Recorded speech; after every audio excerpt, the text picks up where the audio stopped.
Hey, what is up guys, MKBHD here, and this is the new Google Pixel phone, or two phones, the Pixel and the Pixel XL. They're picking up where Nexus left off with this whole stock Android experience thing and showcasing the absolute latest of what's good with Android. So while Nexus phones were Google working with manufacturers like HTC and LG and Huawei to make the phone, Pixel here is the first phone made entirely by Google inside and out, top to bottom, the whole thing.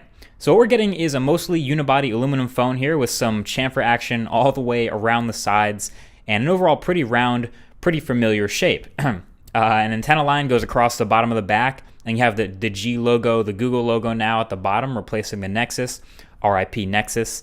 And then you have the top half of the back with this glass panel around the fingerprint reader. So it's a pretty interesting dual tone look, dual texture look. I might have to let it grow on me for a little bit, but wireless charging wasn't mentioned at all at the event, so I'm not sure if this has any utility, but just a different look. And up front is the AMOLED display, which looks great.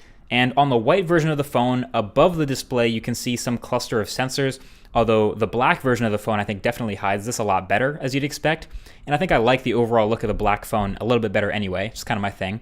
And I can't seriously be the first one to mention that chin. Wow, like is it really necessary to keep the phone symmetrical? I actually liked the Nexus 6 look of having a smaller chin because it's not necessary to have a big chin.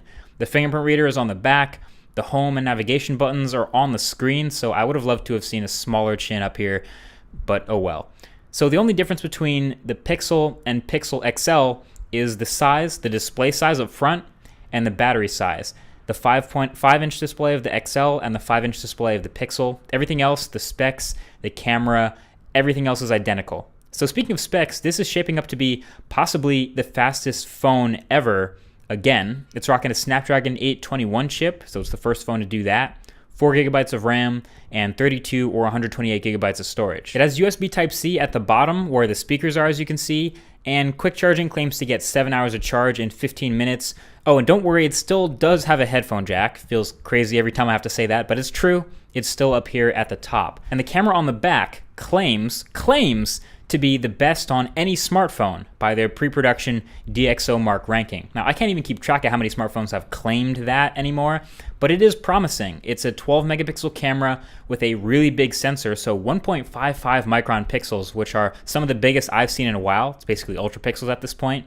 F2.0 aperture, 4K video, and that LED flash. And with the software optimization, they're saying there's basically zero shutter lag, so you can take photos super quickly. So that's definitely something I got to test more when I get it. The few photos I did take in this environment, they look decent, but this is like the worst lighting possible, so I'll have to get out and test that for the full review for sure. And yeah, this is all launching with Android 7.1 on board. So it looks like it'll be the first and only phone right out the box to get that.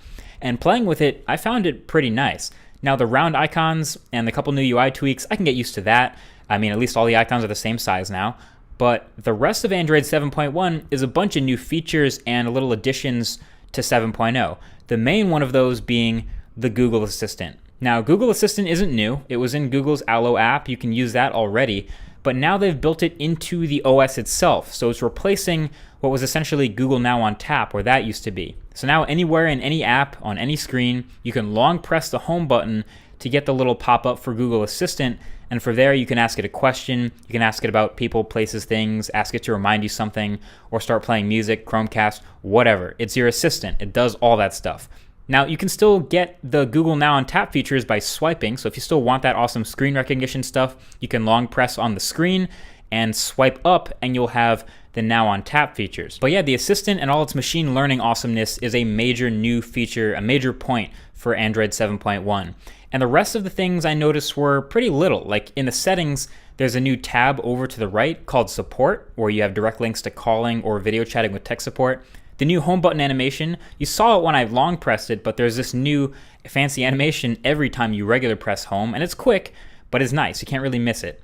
And this new animated lock screen thing, check this out. Look at the canyon picture when I unlock it. See it moving? Like, that's crazy. That has to be new, right? Or at least the images built in for the support are super good looking now. But anyway, that's what's good. The first impressions for me right off the bat with the Pixel phone and with the Pixel launcher are a bit of a mixed bag for sure. Of the three new colors, I would say the black one is my favorite, not a surprise. But not gonna lie, that blue is actually pretty good looking in certain light.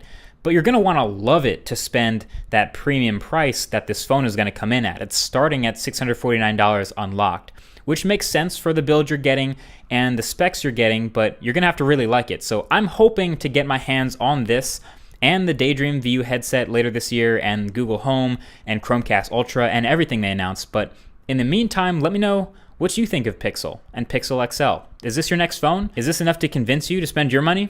I think the full review will be a lot of fun, so definitely subscribe for that, and be sure to share this video, your one-stop shop for all information, all things Pixel, until it comes out anyway. Thank you for watching. I'll talk to you guys in the next one. Peace.